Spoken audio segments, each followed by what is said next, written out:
ನಮಸ್ಕಾರ. ಡಿಎಸ್ ವಾರ್ತೆಗಳಿಗೆ ಸ್ವಾಗತ. ಮುಖ್ಯಾಂಶಗಳು. ನಗರದ ರಸ್ತೆಯೊಂದರಲ್ಲಿ ಯುವಕನೊಬ್ಬನು ಒಂದು ಹೆಣ್ಣು ನಾಯಿಯನ್ನು ಭೀಕರವಾಗಿ ಕಚ್ಚಿದ್ದಾನೆ. ಆ ಹೆಣ್ಣು ನಾಯಿಯನ್ನು ನಾಯಿ ಆಸ್ಪತ್ರೆಯಲ್ಲಿ ದಾಖಲಿಸಲಾಗಿದೆ. ನಗರದಲ್ಲಿ ಇಂದು 90 ವರ್ಷ ಪ್ರಾಯದ ಮುದುಕನೊಬ್ಬನು ಆತ್ಮಹತ್ಯೆ ಮಾಡಿಕೊಂಡಿದ್ದಾನೆ. ಅವನು ಸಾಯುವ ಮುನ್ನ ಮರಣಪತ್ರವನ್ನು ಬರೆದಿದ್ದಾನೆ. ಆ ಮರಣಪತ್ರವು ಹೀಗಿದೆ.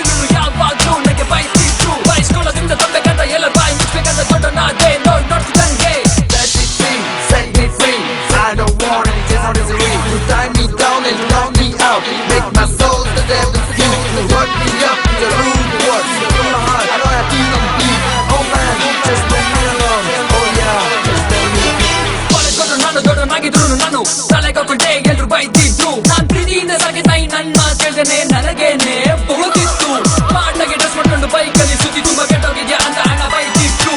ಕಾಲೇಜಿಗೆ ಬರೋದಿಲ್ಲ ಫ್ರೆಂಡ್ಸ್ ಜೊತೆ ಸುತ್ತಿದ್ದೆ ಅಟೆಂಡೆನ್ಸ್ ಜೊತೆ ಅಂತ ಬೈತಿದ್ರು.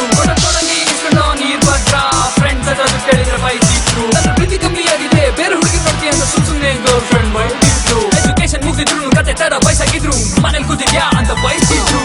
ಗ್ರಾಜುಯೇಷನ್ ಆಗಿದ್ರು ಪರ್ಸೆಂಟೇಜ್ ಇಲ್ಲ ಅಂತ ಇಂಟರ್ವ್ಯೂ ನಲ್ಲೂ ಬೈತಿದ್ರು. ಮಗ ದೊಡ್ಡನಾಗಿದ್ದಾನೆ ಮದುವೆ ವಯಸ್ಸಿಗೆ ಬಂದಿದ್ದಾನೆ ಸೊಸೆ ಬೇಕು ಅಂತ ಬೈತಿದ್ರು.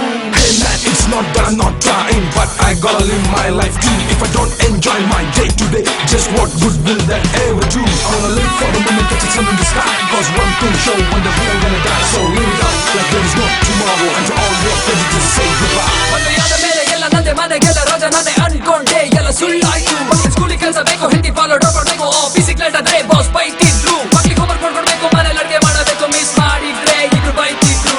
ಹೆಗ್ಲ ಮೇಲೆ ಆಡ್ತಿದ್ ಮಕ್ಳಿಗೆ ಅದೇ ಮೇಲೆ ಕುತ್ಕೊಂಡ್ಬಿಟ್ಟು ಪಾಕೆಟ್ ಮನಿ ಕೊಡ್ಲಿಲ್ಲ ಅಂದ್ರೆ ಗೊತ್ತಿದ್ರು. ಕರಿ ಮಿಸೆ ಇದ್ದಿದ್ ನಂಗೆ ಬಿಳಿ ಮಿಸೆ ಬಂದೆ ಬಿಡ್ತು ಆಗ್ಲೂ ನಂಗೆ ಬೈತಿದ್ರು. ಪೆನ್ಷನ್ ದುಡ್ಡು ಕೊಡೋದಿಲ್ಲ ಪ್ರೀಮಿಕ್ಸ್ ಇಂದ ಈಗ ನೀನು ಭೂಮಿ ಬರ ಅಂತ ಸೊಸೆ ಬೈತಿದ್ರು. ಕೇಳಿ ಚಾಕ್ಲೇಟ್ ಕೊಡ್ಸೋದಿಲ್ಲ ಯಾವಾಗ್ಲೂ ತಿಂತಿದ್ದಿಲ್ಲ ಅಂತ ಮೊಮ್ಮಗಳು ಬೈತಿದ್ರು. ಹುಡುಗಿಂದ ಇಲ್ಲಿವರೆಗೂ ರೀಸನ್ ಇದ್ದೆ ಬೈತಾ ಇದ್ದು ನಾನು ತಿದ್ದೆ ದೊಡ್ಡಪ್ಪ ಭೂಮಿಗಿಂತ ಸ್ವರ್ಗ ಮೇಲೂ ಹೇಗೆ ಬೇಕು ಅಂತ ಬಾಡು ಅಂತ ಸ್ವರ್ಗಕ್ಕೆ ಇಟ್ಕೊಂಡೆ.